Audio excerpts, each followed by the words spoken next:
Hello and welcome back to the Dugout podcast. This is episode number 58. We are here today to talk about the SPFL's weekend action. Maybe we'll sprinkle in a bit of championship stuff as we are short on games this week. But I'm joined by Ethan Barlow to help us go over what's happened over the weekend. Ethan, how are you doing, mate? Yeah, good. Good to speak about Scottish Premiership again. Although there was only four games, there's still a lot of narratives and entertainment to talk about throughout those four games. Yeah, and I think we should start on the most exciting of the bunch, Kilmarnock versus Dundee. 0-0 draw at Rugby Park between the two sides. This fixture last year was a signal you were in for a good game. This year, at least at the start of this season, it seems it's an omen for a boring 0-0 draw. Kilmarnock with most of the play, maybe unlucky not to get the win. Dundee held out well though. John McCracken with a really good performance. And yeah, a big point for Dundee, and Kilmarnock will be kind of disappointed. Yeah, they will be because that's one of the fixtures that, looking at the start of the season, they'd expect to beat Dundee at home. Kilmarnock have had a few fixtures already. Had the result away from home at Easter Road, obviously to get a point there is a great result, but at home to Livingston and Dundee, they probably would have been looking to pick up close to 6 points there. They've only got two, but they're not in the worst position. Unbeaten, you could say.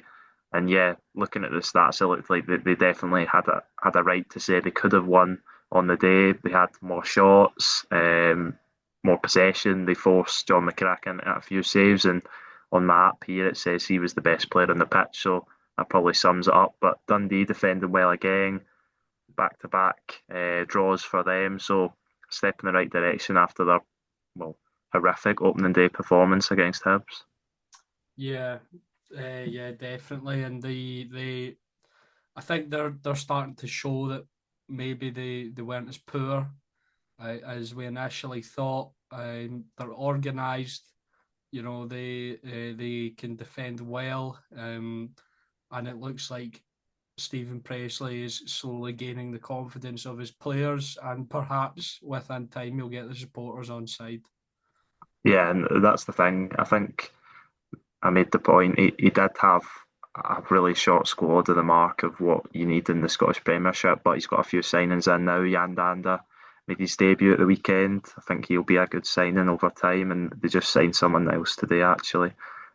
Ethan Hamilton they signed for on a 3 year deal from Lincoln City, so that's another signing in towards I think what um, Stephen Presley wants and where he wants his squad to be. So yeah, a decent result for Dundee at Rugby Park, which we always see as a tough place to go with that plastic pitch. So yeah, I think he'll be a lot happier with the point than Stuart Kettlewell will be. Yeah. It seems like we've glossed over this a little bit, but I don't. There's not much we can speak about in a 0-0 draw. So if we go from Rugby Park to Parkhead, Celtic with a 3-0 victory over Livingston. I'm just looking at the stats here. I think this might be the first time I've ever seen this. Celtic had bang on three expected goals, and they scored three goals, which is something you don't see often, do you? No, the expected goals stat very rarely lines up with the actual goals. It's usually a good indicator, but yeah, that was three expected goals is quite a lot, so it probably shows you how the game went. Livingston defended well and frustrated Celtic in that first half, much like Kairat Almaty during the week. But Celtic's quality shone through in the second half, and Livingston didn't really threaten the goal at all, in all honesty. Mm-hmm. And despite Celtic making 8 changes, it still should be enough to beat Livingston. And I think there was a few Celtic fans a bit nervous looking at that starting 11, but it should be enough to beat David Martindale's Livingston. He even came out after the match and said, "Be very honest as David Martindale is, I would take every player in that starting 11." So it's still an uphill battle, obviously, for Livingston. They defended well in that first half, and there'll be positives to take, but they just never carried enough of a attacking threat, and they still look for their first win at Celtic Park. Yeah, a rotated side, as you said, for Celtic. And for the first time, I think, this season, we see Benjamin Nygren starting on the right wing. Uh, when he was brought in, we all initially thought he was a winger, but Rodgers has been playing him in a sort of central role. However, Ethan, based off of this overall performance as well as obviously getting 2 goals, maybe Rodgers should play him in his actual position. What do you think? Yeah, well, I think it's Warren Rodgers' style, and I've seen someone saying this that he likes his wingers to be wingers, if you get what I mean. That they're high and wide, and they sort of get Yeah. down to the byline like Big Dyson Ben's Maeda. always looking to cut in and create or shoot. Yeah, yeah, exactly that. And although it worked really well on the day, I don't think it's something that I think Brendan Rodgers would rather have him in that sort of right midfielder pocket. But we'll see, because obviously, as you said, he looked very good in that position at the weekend. And when Celtic aren't exactly blessed with attacking options, then there's definitely a chance he moves out there for the trip to tonight as we're recording this against Kairat Almaty. And maybe brings Arnie Engels into the midfield alongside Cal McGregor and Rio Hatate. But yeah, he was very good. He was the standout. So he took his 2 goals well. One of them is a tap in, although he did start the move. And then the second one is a ridiculous finish. I know that it looks easy, but there's no need to. I don't think there's any need to put it that in the top corner. But Yeah, that was the one because you've got bodies in the way as well, but yeah, he rockets it into that top corner. I think we'll run it back a little bit and just go through sort of the main major talking points. First of which, unlucky for Shin Yamada, has a goal disallowed. I think it was Arne Engels, and the build-up was a whisker offside. Yamada looked decent. I thought in the first half he had a few opportunities, yeah, unfortunate for him that goal was disallowed because it wasn't his fault. But anyway, and then one of the other major talking points of the first half, I'd say, was one of the best close range saves I think I've ever seen from Jerome Prior. yeah, ridiculous save. I was at the game, and I didn't even know what happened. It was that sort of good a save, and I've seen it back after the game, and I was like, that's a ridiculous save. And it's back to back league games at Celtic Park where there's been a save like that. Shamal George made a similar save, not as good, I would say, but yeah, a brilliant save to tip it onto the bar and keep Livingston level at that point.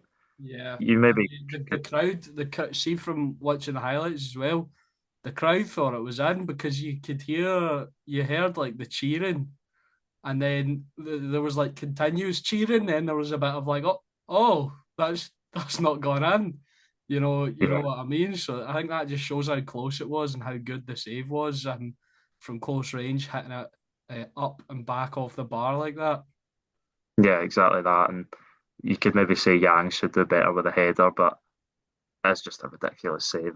He's got no right to save that when Yang is headed in the ball in that position. And I think Jerome Pryor was over the other side of the goal, covering the front post as well. So See as yeah, well, ridiculous. you say maybe you could argue Yang could do better with a header, but I think in that scenario, that's the perfect header he's done. See, when you're close range to a goalkeeper, headering it hard and like no, maybe not right at their body, but towards them, it makes it difficult for them to maybe adjust themselves if it's to the right or to the left or above because it's so close range, and his reactions are just ridiculous. Yeah, and he's a really good. I think a lot of Livingston fans were saying that's a state of intent that they've managed to keep him on, give him that contract extension because he was very good last season. I think he was in the team of the season as well. So yeah, I think he'll maybe feel he could have done better with the first goal that Celtic scored though. Maybe I'm Um, being harsh. yeah, I'll need to look at that again quickly. I did watch the highlights, but I can't seem to remember off the top of my It head. was like the Yang has a strike from the left, and he kind of it's a decent strike. You would expect him to save it, but obviously he palms out, and Benjamin Nigrin comes in and has the easiest of finishes. Maybe I'm not a goalkeeping expert, so maybe I'm being harsh. Maybe the defence should do a bit better, but I mean they were a bit flat-footed. Nigrin was on his toes and got there first, and opens his account at Celtic Park, obviously after his goal at Pataudry the other week. But Mhm.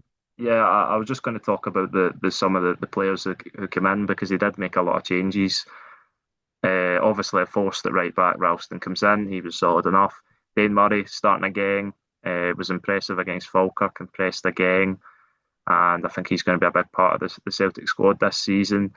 At left back, really interesting. Hayato Inamura comes in after Brendan Rodgers said he wasn't ready or wasn't at the defensive level to be in that Champions League squad. And I think people were sort of mixing up what Brendan Rodgers said. He said he wasn't at the defensive level to be in the Champions League. Be the defensive level of the Scottish Premiership and the Champions League is completely different. So Hayato Inamura, when Celtic have 80+% of possession, we've seen in pre-season he's very good on the ball for his position. That doesn't mean that defensively he's not up to it. Like Brendan Rodgers has said, and I would if I was sort of unsure on it, I would definitely trust the manager that gets to watch him every day. Yeah, I'd agree with that point. It's unless normally I sort of default to what the manager sees on the training pitch, and they get to see them day in day out, unless the manager's name's Russell Martin. Because I don't know, Joe Rothwell must be like Xavi in training. Um, but anyway, yeah, I've just seen that goal there. I think it's a difficult one for Prior to take. I think he saves it. I think the defence perhaps should have been more alert to that. But yeah, I can see that argument there on that point. And then obviously Johnny Kenny with the winning goal. An interesting finish from him, but just a point that I wanted to bring up. Adam Ida has been under a lot of criticism recently for his performances, and Celtic have been a lot of the fans, me included, not being a fan of Celtic, think that they need a striker. However, in this game, we see it is Livingston, granted, but we do see Shin Yamada score a goal that is taken off, and he was decent. And then Johnny Kenny comes off the bench and scores. So, Ethan, do you think if one of those players are given an opportunity, maybe even tonight for the Champions League, as we're recording this is Tuesday during the day, they could have a decent season if they're given the opportunity? Yeah, I think they've shown in glimpses, but I do still think, as you mentioned, I think Celtic need a striker of real sort of certified Champions League quality, and of course that's difficult to get. But a player that you look at their record in the league and go, that's a really good record, and you see as soon as he comes into the starting 11 that you know he's going to be a top quality player. And with Shin Yamada, he's 25, but for the price Celtic signed for him, I don't know if he was planned to be the sort of starting striker. Adam, he does obviously, as you said, not convinced. He's with carrying an injury and just now. He's travelled to Kazakhstan with the squad, but I don't think he'll start. I don't think any recognised striker will start. I think it will probably be Daizen Maeda up top. He did look better at the weekend, Daizen Maeda coming off the bench. He set up that Johnny Kenny goal. Yeah, I think the Celtic strikers, Johnny Kenny and Shin Yamada, are decent options, but I think one of them, along with Callum Osman, probably goes out on loan to make way for another striker, along with Adam Ida and whatever one Brendan Rodgers chooses to keep about. Because I think I heard that Celtic, before they look like they've signed Sarachi, the left back, he looks like almost a done deal. Mikel Ange-Balikwisha is pretty much a done deal, and apparently they're in the market for another winger and a striker. So Celtic will be looking to get those players in before the transfer window ends next Monday. Yeah, definitely. They have. I think we spoke about this maybe the other day. They have left it late to get the business done, but it looks like they're getting a left back and a winger over the line. As you said, reports going for other players, so they could get the sort of the backup or starting strength or whatever that they need to progress. Although, well, one thing I will say, I hope Sriracha is as good as the last Uruguayan left back to play at Celtic. That would be pretty good. All the last South American left back, whatever one. Yeah, take your pick. Yeah, it's not been a very good track record for them at Celtic, but they've obviously seen something in them. It's a bit of a strange one because there's no buy option included, so looks like a short-term fix from Celtic, which a lot of the fans will not be very happy with. The lack of planning for the future, but yeah, they needed a backup left back in, and it looks like they're going to get one in. So that's another checkbox ticked. The only other thing I wanted to mention about this game was that in the midfield, he obviously switched up completely in that midfield three, and it's still a very strong midfield. And I think Paulo Bernardo took his opportunity. His first start of the season, I thought he was decent. Arne Engels was okay. Luke McCowan had a pretty poor game, in all honesty. He gave the ball away quite a lot. Probably his worst game in a Celtic shirt so far. He came off injured, but I think he's going to be okay for and available for selection tonight. But yeah, a good win for Celtic. A nice bounce back for them after the struggles midweek, and I'm sure a lot of the Celtic fans would have left Celtic Park happy after what was a really dull evening on Wednesday, and that'll give them extra confidence going into tonight. Yeah, yeah, and tonight is a must win because we mentioned it. Go check out the European episode, European overview if you haven't seen it. We went more in depth this time on the sides because it's the playoff round, and I think it demanded a little bit more attention. Ethan hosted that one, so go check out that. We talked about sort of the importance of Celtic winning, Rangers looking like they're out of the tie, and Celtic not what Celtic drawn. Well, the uh, importance of, you mean the importance of Celtic winning? All right, yes. Sorry, just sorry, I'm being an idiot. Yeah, apologies. just interrupted my flow. Sorry. And Hearts and Aberdeen. Hearts, see, you've messed me up here. Hibs and Aberdeen. Sorry to the Hibs supporters. You can blame Ethan Barlow for that one. Yeah, you can. Apologies. But Hibs and Aberdeen, both I would say the ties are very much in the balance for them, although it's a difficult task to go away from home for them and get the victory. Right, moving on to actually Hearts now. Hearts versus Motherwell. The most boring game of the weekend, as opposed to Kilmarnock versus Dundee. Hearts 3, Motherwell 3. This is mental because I remember I was looking at the scores at one point on Saturday, and I saw it was 3-0 to Motherwell. I'm like, oh wow, big win for Motherwell. And then I checked when it was over, and I'm like, oh my god, how's that happened? So Motherwell take the lead in the 21st minute through Callum Slattery. And do you know what's mad to me is Motherwell were 3-0 up in the second half. Like the you know so the Tawanda Maswanise with a nice finish, really nice finish actually to make it 2-0, and then really unselfish play from Eli Just, squaring it to Emmanuel Longel for 3-0 in the 62nd minute. You think it is game over. Obviously, Claudio Braga was subbed on at half time. He becomes important. Harry Milne, who's having a decent season, with a really nice finish. I think it was on the volley or half volley to drag Hearts back into the game in the 65th minute. Claudio Braga then pulls it back to 3-2 in the 74th. And then he scores again to make it 3 each in the 83rd minute.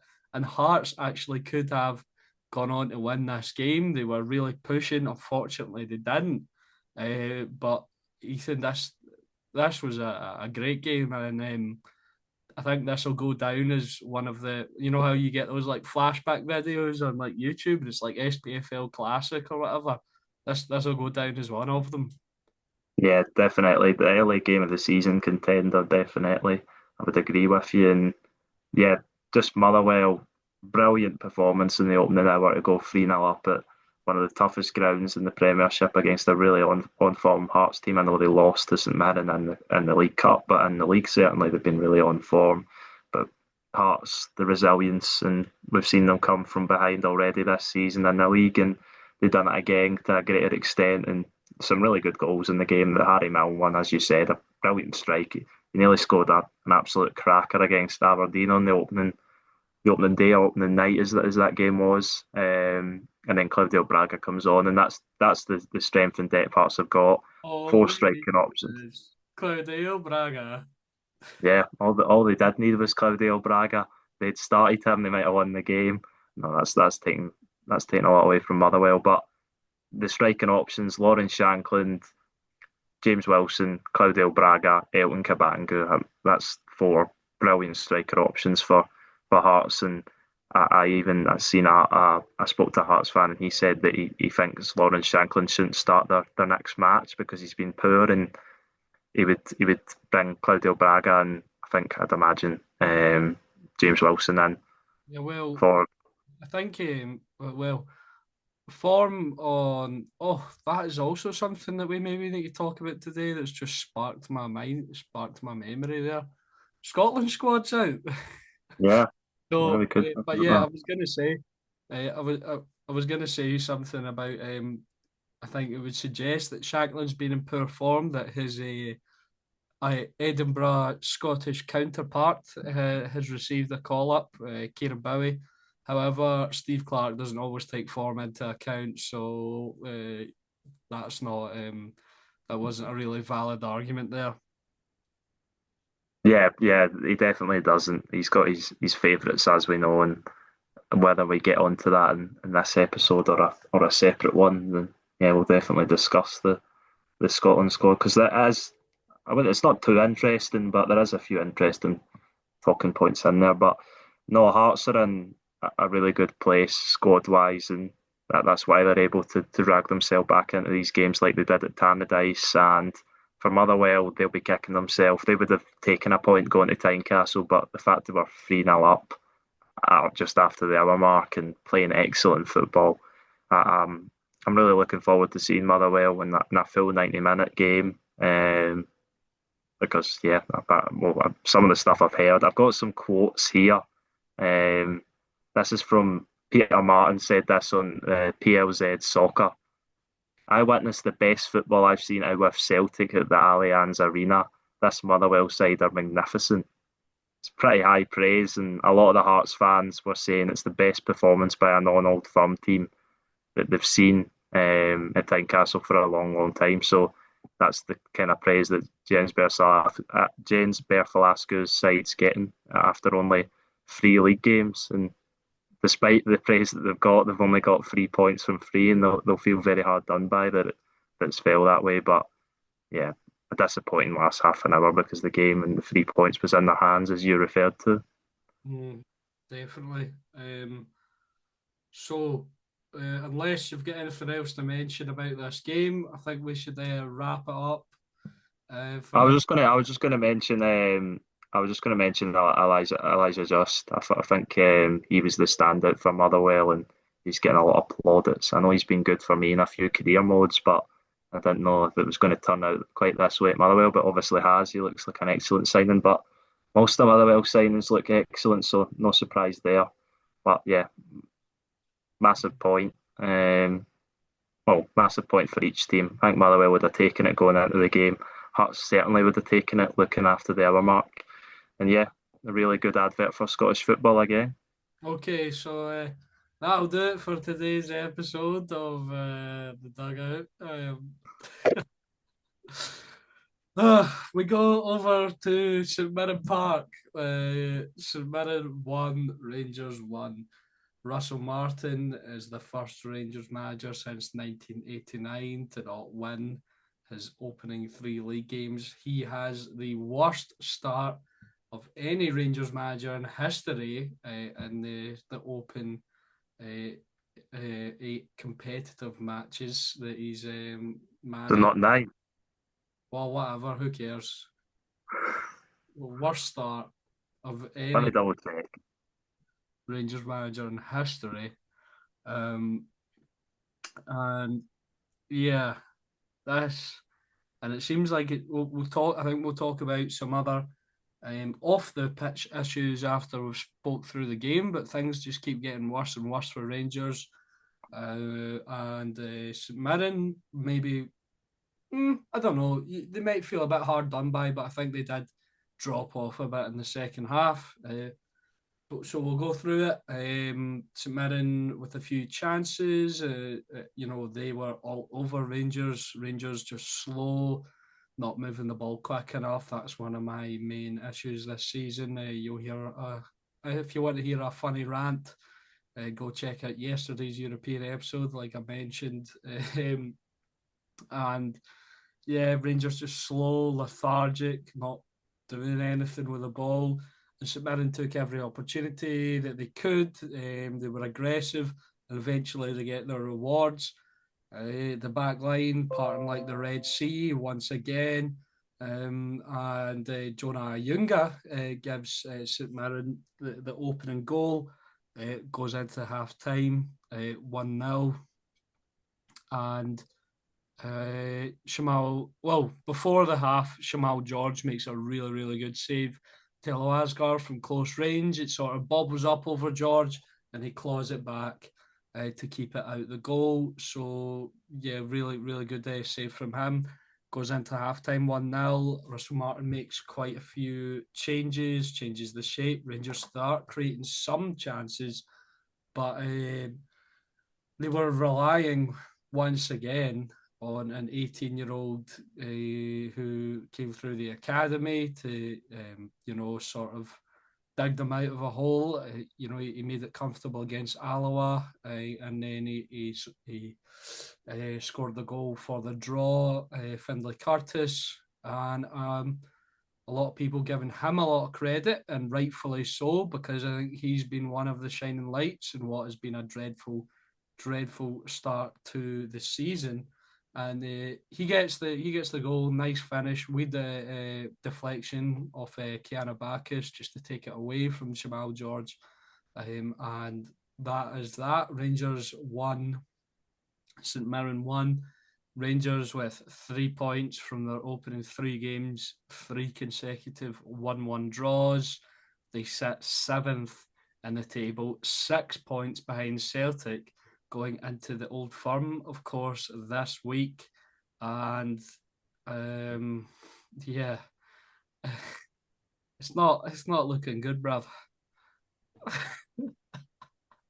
Yeah, it isn't looking good for Rangers. You're completely right. Russell Martin, as you mentioned, worst start of any Rangers manager. 3 wins from his opening 9 competitive fixtures, which is a terrible, terrible start. And when there's already a lot of pressure from fans, they didn't have Russell Martin as their first choice selection. He's going to come under even more pressure when he starts as poorly as he has done. In Europe, up until the Club Brugge game, he was getting by because the results were there, despite, apart from the Victoria Pilsen game, the performance has not been, but domestically it's been really poor. Scraped past League One Alloa and the League Cup. Haven't deserved to win any of the Premiership games so far. It's just really concerning because there's no signs of improvement, and that's what you look for when a new manager comes in and he's struggling. You look for something to cling on to say, okay, we're making the right steps in the right direction, but just not again. Another poor performance from Rangers, deserve what they got, and yeah, a massive week ahead for them. 2 massive fixtures. I know the Club Brugge tie looks out of reach, but he could still do himself some favours with a good performance over in Belgium. And then obviously, no matter where you stand, no matter where your form is, you need to win against Celtic as a Rangers manager. And if he can do, then I don't think all will be forgotten, but it'll paper over the cracks certainly and relieve a lot of pressure off his back. Yeah, and if he does, excuse me, if he does defeat Celtic, he will be hoping, and fans will be hoping that'll be a springboard. Um, you know, just another thing though, when Rangers in 1989, the last time Rangers didn't win their opening three league games, they actually won the title that season. So maybe maybe there's still a hope. So yeah, but I I'm just really frustrated with this. I don't think we've kind of been rambling on about it's the same old story, so I don't think there's a lot to talk about in the Yeah, game. I've just got a few points I wanted to make before we obviously got on to the Hamza Igamane situation that I think you referred to.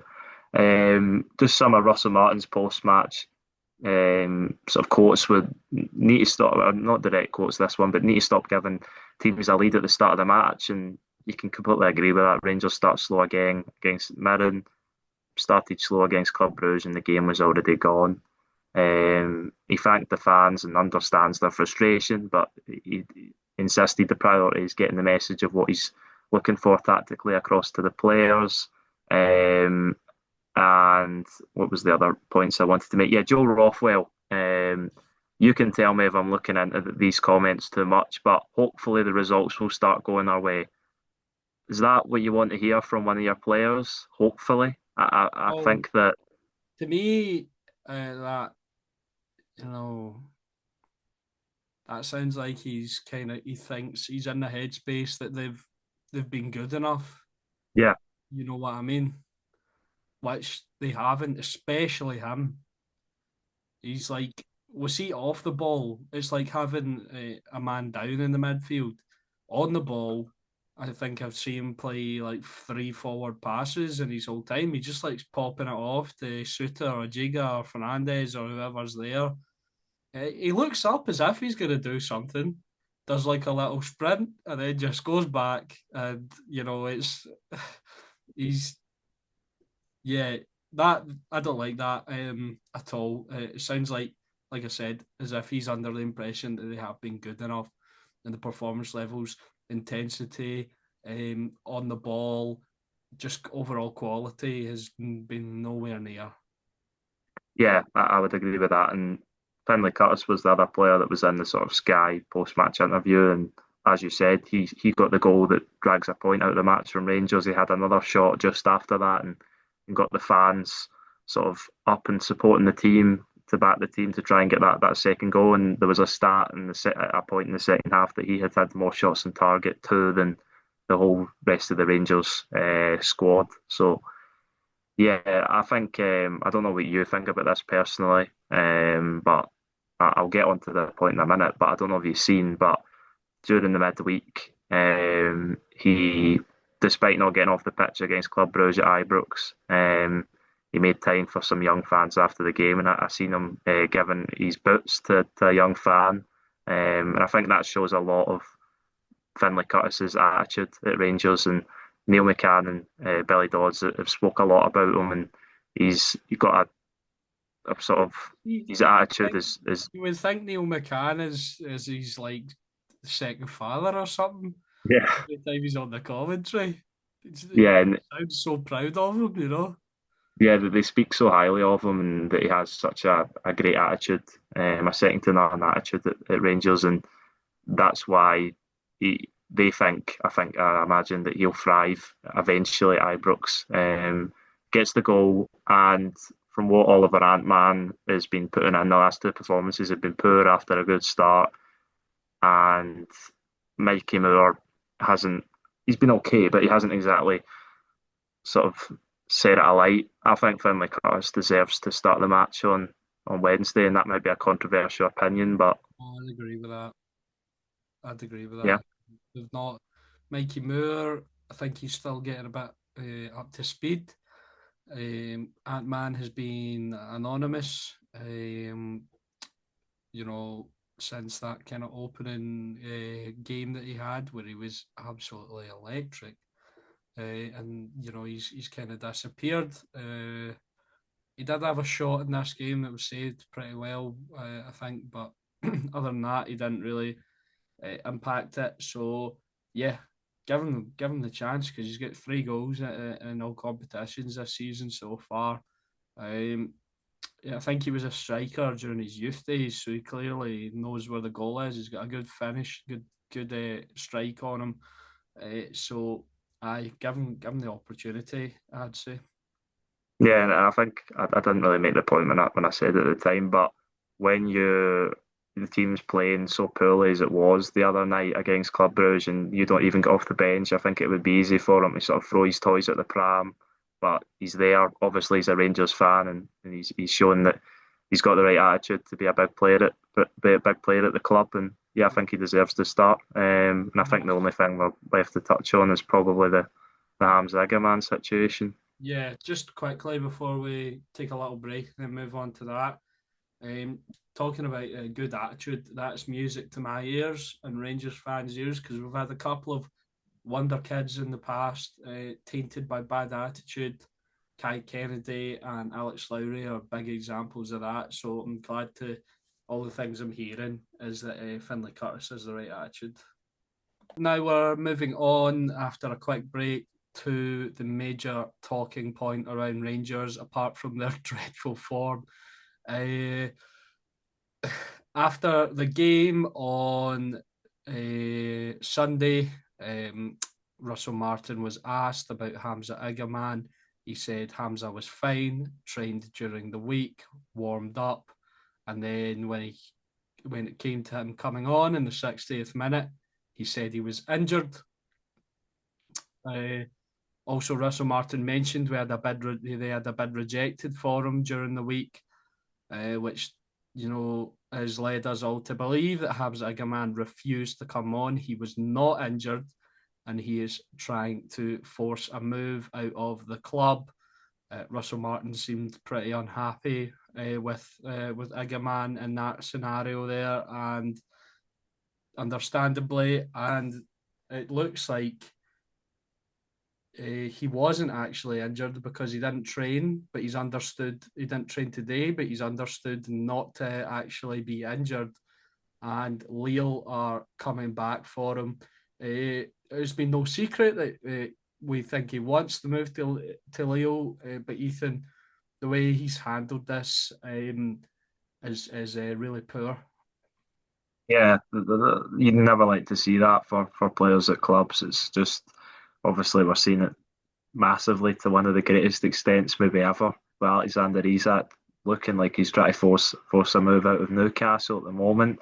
But it's the same kind of similar thing here. Obviously, it's not ran on as long, and Hamza Igamane has taken part. But I think there was loads of question marks from everybody as to why maybe the role he was playing this season wasn't as much as last season, little cameos off the bench and stuff like that, and it could maybe point to the fact that he He has was had his injured. eye. He was injured for the first couple of games. He was Yeah, legitimately. no, he was. Yeah, he was. But I think a lot of Rangers fans, especially you think at the weekend, he doesn't want to start Danilo. He starts Taylor Osgaard up top, and Oh, Hamza Igamane still can't start. So sorry, someone is ringing my doorbell, so I'll be back in a couple of seconds.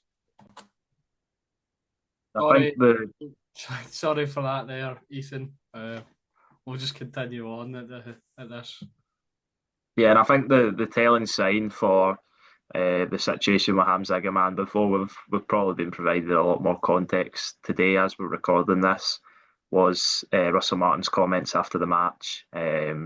He said something. Well, I think this is a direct quote.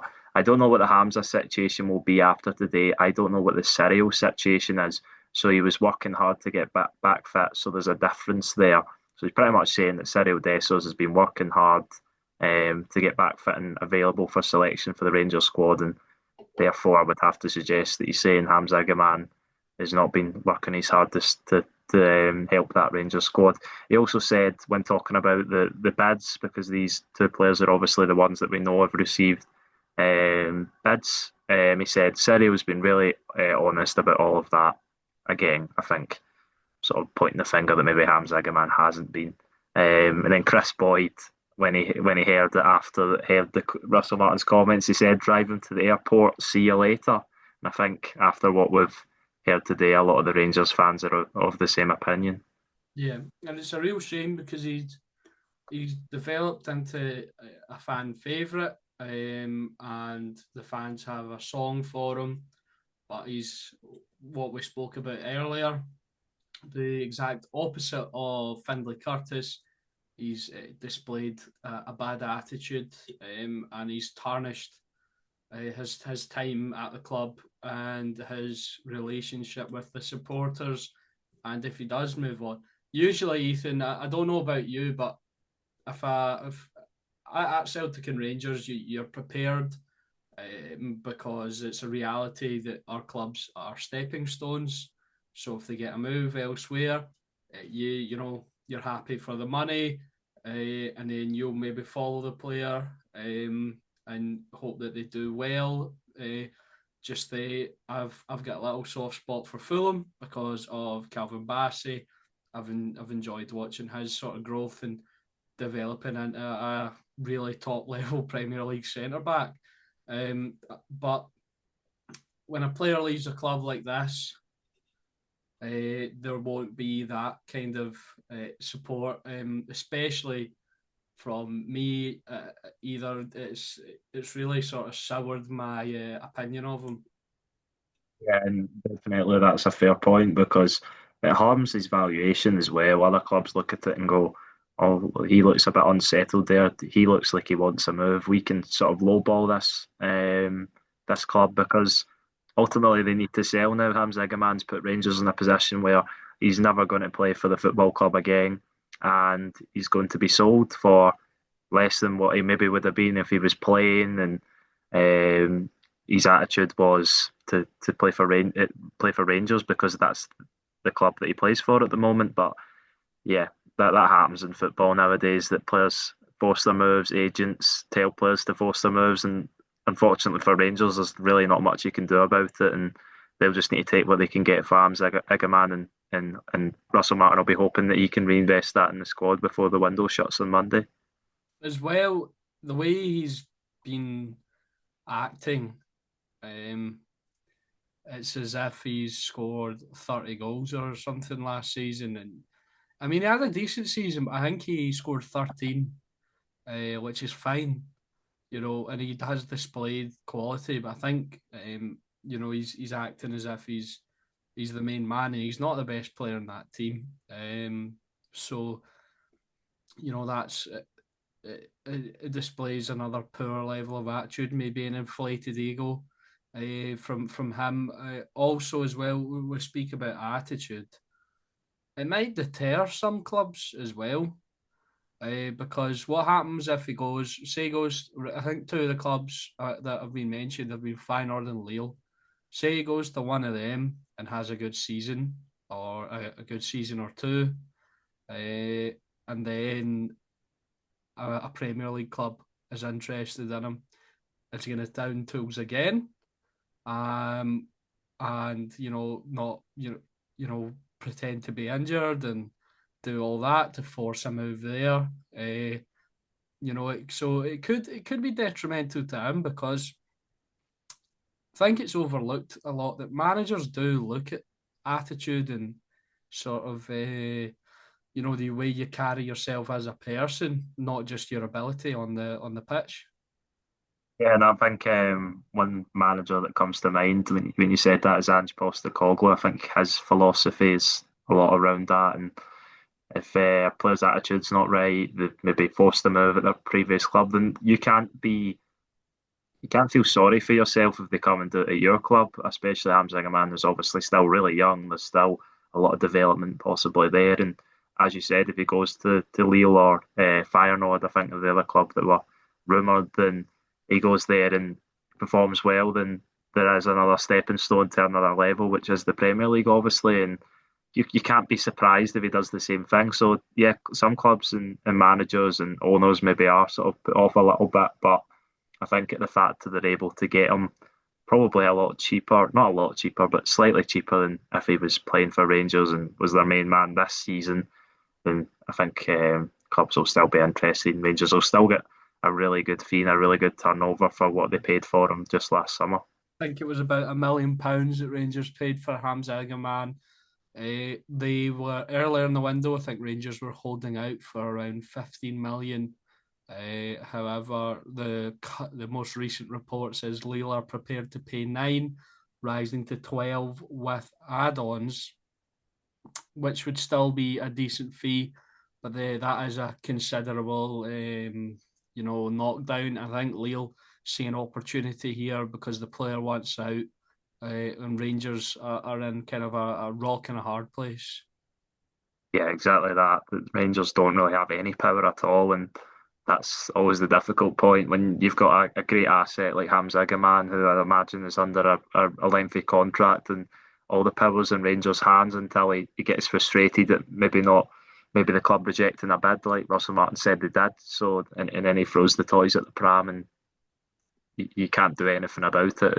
As I mentioned, it's the same with many clubs across Europe we've seen this season, especially Newcastle and the Alexander Isak situation, where you would imagine he joins Liverpool before Monday's deadline, but Liverpool are probably going to be able to get him for less than what Newcastle would have wanted for him. That's unfortunate for them because obviously he's been a massive player for them as well, like Hamza Igamane was last season for Rangers. Mm-hmm, mm-hmm. Just before we finish up, I think there are some talking points in the championship. The Fife Derby concluded on Friday night with Raith Rovers getting a 2-0 win over Dunfermline. Surprised me personally because I think Dunfermline have a really good squad this season. But you can never predict a result in the Scottish Championship. And St Johnstone continue their good start to the season. They have 3 wins from 3, a +8 goal difference, top of the division. They look like they're going to storm this division, don't they, Ethan? Yeah, they do. They look really comfortable already. Well, Rafe, the sort of surprise package, you could say. As you said, you didn't maybe expect them to beat Dunfermline, but they did, and now they're on 7 points. So a really good start for them when it's been a really level playing field across the rest of the league. Ross County really disappointing. Obviously, we'll get on to Mm. Don Cowy's dismissal. Ayr United really disappointing with the season they had last season and the support they've had from Celtic under Scott Brown. Partick Thistle, okay, they're still in a decent position, but it's so early and there's so little points between even third and 10th. There's only 3 points and we're so early in the season. But Raith Rovers started really well, surprise package, and St Johnstone, not the surprise package. I think a lot of people seen them doing really well this season under Simo Valakari, and it certainly looks that way early on. Yeah. And on the other end of the spectrum from St Johnstone, you mentioned them. Ross County, bottom of the championship after 3 games, 1 point and -3 goal difference. And Don Cowie has been relieved of his duties as Ross County manager just 3 days into the season. And 3 days, sorry, 3 games into the season. And yeah, it's very early to pull the trigger on him, I think. However, they were relegated and they stuck by him. They've backed him immensely. The squad that Ross County have should be up there with St Johnstone, just battering teams, but uh, that hasn't been the case so far.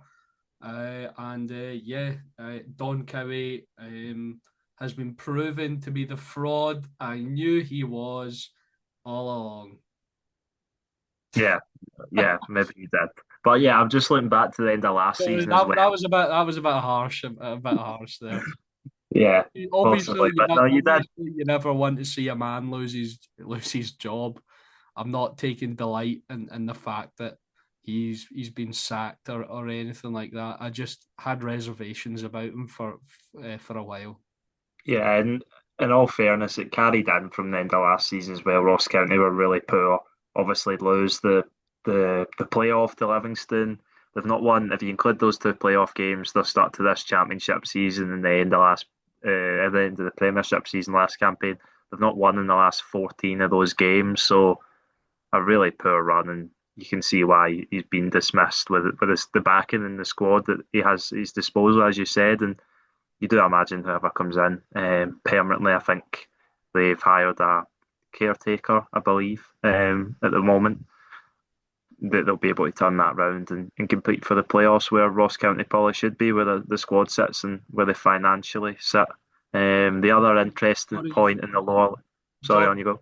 John Robertson is the interim manager Yeah, following the departure of Don Cowie. yeah. And I was just going to look at the Oh, lower league sorry. team. Sorry. Also, as On you go. well, officially, um, Ross County and Don Cowie mutually agreed to part ways. Just instead of us spreading some misinformation, they're saying he's been sacked, which is Yeah, not. okay, yeah. That's good that you noticed that. Maybe they did. Maybe Don Cowie also decided that I'm he pretty wasn't sure Ross County used that for the last couple as well. With including Derek Adams. might have been Derek Adams. I think previously Stuart Kettlewell was mutually agreed to part ways as well, even going as far back as Malky Mackay. I don't know if I'm conflating this in my head, but I'm pretty sure Ross County say that quite a lot. Derek Adams, as I mentioned, sacked by Morecambe, so he's available for what, the fourth time would that be? Yeah, I don't. I think Derek Adams just needs to take some time. Yeah, I think he does. The Not, other interesting story, it's not been a and good few years for him. no, it certainly hasn't. And maybe managing's not for him, and we do have that sort of dislike towards him after these comments about our beloved Scottish football. But anyway, I was just saying that the other interesting thing in the lower leagues is in League One, Alloa. I know they lost to Rangers recently in the Premier Sports Cup, but they're still top of the league despite playing a game less than almost every other team in the league. 3 wins from three in the league. Um, yeah, they look favourites to get promoted to the Championship early on. They're dominating that league, like maybe not to the extent St Johnstone are, but a really good start from them. Yeah, they're a good side, and despite beating my beloved Hamilton Accies at the weekend, it is really good, a really good start from them. But unless Ethan, have you got anything else or? I was just going to mention that the best team in League Two, if it wasn't for points deductions, the Barton would be top of the league. So yeah, just thought I had to mention that as my local team. So yeah, I Yep, think Dumbarton are going to win League Two this season and go straight back up to League One. the trialist 11 doing really well there. So that'll do it for today's episode of the Dugout podcast. Make sure to go check out the Twitter at the Dugout 2024. Go check out the TikTok at the Dugout. Go check out the Spotify now. Um, we've been uploading on there where you can listen to these episodes on the go. If you, as I've said almost every time, if you don't want to see our stupid faces, so yeah, make sure to go check that out, give it a listen. Make sure to like and subscribe to the YouTube channel. Make sure to leave your comments, your thoughts. Thank you, and goodbye.